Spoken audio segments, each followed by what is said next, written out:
Greetings, everyone, and welcome to a new episode of One Take. So, I believe there are two types of people when it comes to expiration dates. There are those that have yet to find an expiration date they can't ignore or explain away. And then there are those that feel expiration dates are a pretty darn good guide for life, especially with dairy products. Now, why the difference? Does one prefer to live on the edge a little bit more than the other? Were there classes in school that only some got and others didn't? Maybe it's a National Honor Society thing. I don't know. Is there a master class? Is there a LinkedIn channel that teaches us right from wrong with expiration dates? I don't think there is. But if there is, share it below and I'll check it out.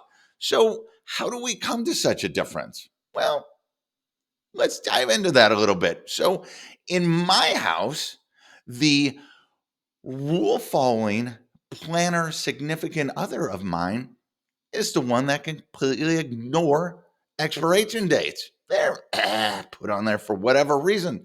Doesn't matter what the product is, from medicine to flour to dairy products. And then there is me, the person who thinks life is gray, not in like a vampire series depressing kind of way, but there's it's give and take. That thinks it's gray as well as you know the rules, so you know how to bend them.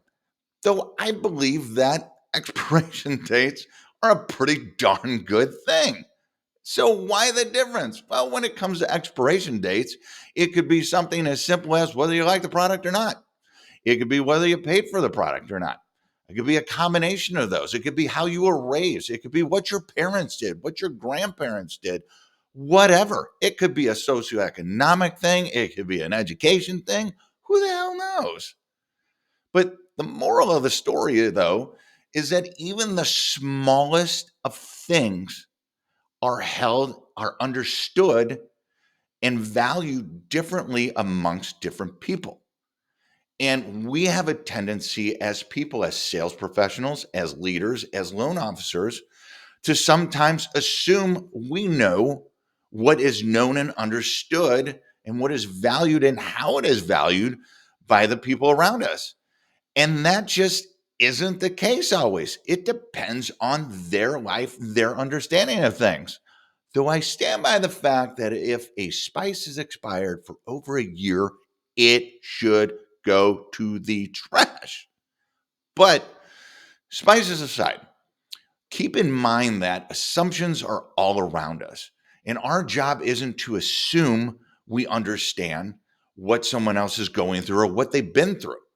Our job is to understand them and understand what is valued to them, how they value things, how they interpret things. Hell, even if they're an expiration date person or not.